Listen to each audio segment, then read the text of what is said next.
Hello everybody, this is Tom from the UBR. Today, I will be covering the highly anticipated Watch Dogs. Is it worth the hype, or does it just fall flat on its ass? With a game that deals with themes like the breachment of privacy and internet being an interconnected world, and the ability for your privacy to be exploited at the press of a button. This game had a lot of hype. It was made out to be the Grand Theft Auto 5 of 2014. Well, did it live up to the hype? Here's the unbiased review of Watch Dogs, played on the PS4. The gameplay centers around you, Aiden Pierce, a hacker with the power of an entire city right in his palm. While playing, you have the ability to hack almost anything in the city, be it triggering a blackout, opening cars, halting trains, or even detonating a grenade in an enemy's pocket. You name it. But in order for a concept like this to pay off, it has to have reason within the context of the story. Chicago had been dealing with a vigilante who goes to rob the Merlot Hotel. The robbery goes awry, and somebody counter-hacks Aiden to find out who he is and puts a hit out on his family, and they kill his 6 to 8 year old niece. Aiden is pushed into near insanity and uses the power of hacking to take back the streets in his eyes and avenge the death of his niece. Throughout the game, we see Aiden's conflictions, and in a sense, he's like the Heisenberg of Ubisoft games. During the campaign, at least, he's acting for his family. When around his family and supporting cast, he acts like Aiden Pierce, a conflicted uncle of a dead niece. But when he pulls up the face mask, he becomes a mix between Arrow, Batman, a smartphone, and Nicolas Cage. Throughout the story, you follow Aiden Pierce on his journey to avenge his niece, and when his sister is kidnapped, you have to find and kill the people that took her, and find her, bringing her to safety. On sheer story alone, this concept is amazing, so I ran through the amazingly done and well-animated tutorial level, where I triggered a blackout in a football stadium and made a clean getaway to get to my car. Here is where the first of many major cons comes to play. The driving in this game, it's goddamn horrendous. It's Saints Row level. At least it works in Saints Row because they're not taking themselves seriously. The driving in this game is crap, as you just bang through objects, and your car has more weight than it should, with all the roads being on par with GTA 4 handling being glossed in oil and butter. My god, I've seen better handling from Peter Griffin with a stroke.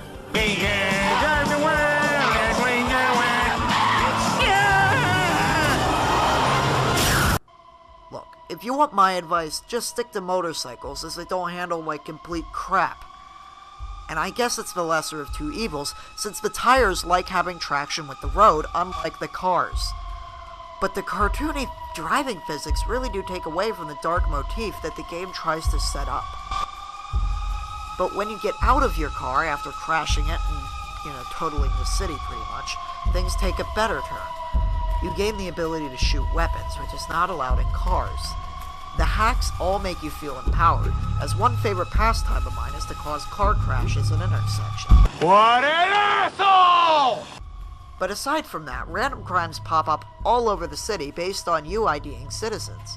But before I can get into how that works, I should probably explain the whole citizen ID thing.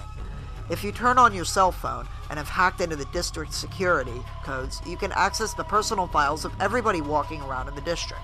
You can hack bank accounts, exploit data for hacking tools, or just learn everything about Person X. That's why I said Person X. All NPC character models, you will never be guaranteed the same thing again, as they're all randomly generated. You may see the same character model again, but I guarantee you that you will never see the same name, occupation, income number, and character model all mixed together. That makes you feel even more empowered, and it makes the game world seem semi-realistic. But then again, you can play it again as a guy that exploits data to find gang hideouts, or you can steal money from a single mom dying of cancer.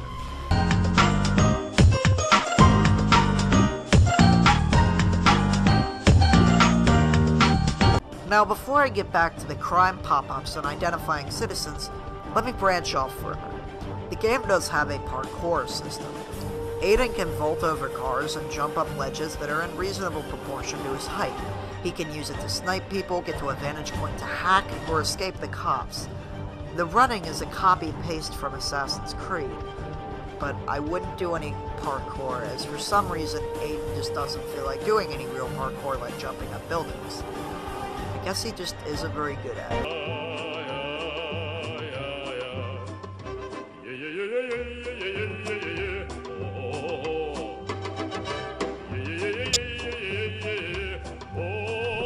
Now, the random crimes come in a few forms. Criminal convoys, where you hack steam pipes and traffic lights to bring down a convoy of drugs or take down a prominent gang leader. Then there are the random crimes, like muggings, shootings, etc., where you remain incognito for a while until you ID a potential victim and criminal. The mode has potential, and for the most part, it works out. But how does this affect the game? There's a notoriety system. You can either be a citizen, vigilante, hero, anarchist, or complete goddamn menace. These ratings determine how Chicago reacts to you and to your actions. For example, taking down criminals will gain you positive reputation. Killing them will earn less, but still some. However, killing and crippling cops, massacring civilians, that's a pretty good way to lose it. Killing frenzy. What the hell? Double kill. Triple kill.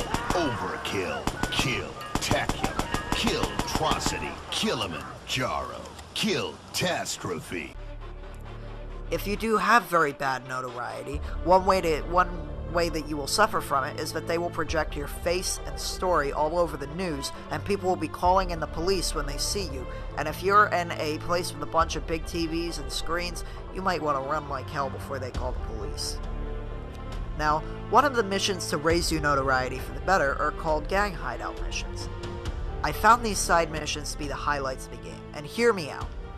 Get this, side missions with no plot were the best displays of gameplay. Why? Watch Dogs takes inspiration from its spiritual predecessor, Assassin's Creed. It uses stealth and pushes it throughout the game. A lot of the time during the campaign, it crammed stealth down my throat, and failed me if I screwed up or if I was spotted, even though they posed no threat and you could easily jam their phones. Now, I didn't have a problem with this, but it showed a lack of openness. It was very linear. And I wasn't a very big fan of that, considering how this is an open world game. And it makes you be afraid of using the hacks that they give you, because if you give away the fact that you're there, it'll sometimes automatically fail you on a mission. I loved these missions, and it made me be a silent predator, but it lacked variety. Then they gave me these gang hideout missions. I was jamming their grenades, distracting them with phony text messages. Hell, once I took a shotgun to somebody and ran to cover before they spotted me, or deliberately got spotted and snuck around taking them all out. It was really gratifying. Then, hacking played a huge role, even in missions. You have to hack cameras, well, not so much hack, you don't really need to, but it's helpful. And you can tag the enemies you see through walls and cover. Then you have the option of scanning for comms disrupt or distractions to be had. It was intriguing, and the ability to strike fear into their hearts was gratifying. And I feel like it was a shame not to have as much wiggle room during the campaign as during these side missions, as it feels like missed potential, and these side missions are Watch Dogs at its greatest. Now, back to cars. While you do have the option to go all-out Trevor Phillips, you can have cars ordered to you instead of stealing them after one initial down payment, and have it permanently in infinite quantities at your disposal. Me, I invested into bikes, as once again they had decent handling and controls. It was especially useful in the ghetto of Chicago or out in the woods, where there were no superbikes to be found, and nothing but trucks. Now, Watch Dogs does have an online mode. It's quite honestly innovation, and sometimes it hits its mark hard, and sometimes it misses completely. First is hacking, where you queue into a random player's game and try to steal their data, with them not finding out it's you. It's my favorite of the game modes, is to test your skills not only with stealth and remaining incognito, but also critical thinking and being one step ahead of your enemy. And it works vice versa with the player as well when you're being there. Then, decryption is a big fight over stolen data, where one remains the victor, while the others try to kill him for a certain amount of time. Then the next mode is stalking, which I feel had a lot of missed potential, where you just stalk someone for a few minutes unnoticed. It wasn't exciting or blood-pumping as hacking mode. Then, online free roam. That doesn't even need an explanation. But wait, there's one that is actually pretty cool. There is the ability to get the free Watch Dogs app on a mobile device, and you can challenge other players in the game and play as the cops with hacking powers just like Aiden and be able to take him down blasting drain pipes and spawning the entire Chicago police on him. Now, Aiden has to resort to racing through checkpoints across the city, and if he does, he wins the round. It's my second favorite next to hacking, and after a while I got pretty good at both roles. Now, Watch Dogs is a game that had me ripped straight down the middle. For everything it nails down perfectly, it screws something up just as badly. For every great moment I had, there was another that counteracted it and brought it down. It was a shame, as I truly was hyped up to the release of the game. It had so much leading up to it, and it was implied to be the game of the year. I bought the deluxe edition, and everything else including the season pass, only to find out that I paid for a mediocre game at best. It's inevitable that a sequel will come out because of how many copies it's sold. And when it does, I hope they take cues from their faults like the driving in this game, and turn it around, making it into a great game that this could have been. I give Watch Dogs a 7 out of 10. It's average, and if it weren't for all the bad stuff being on par with the good, the things that it gets right would have made it an extraordinary game. It truly is a shame. Well guys, this was Tom from the UBR, and all of you have a nice day.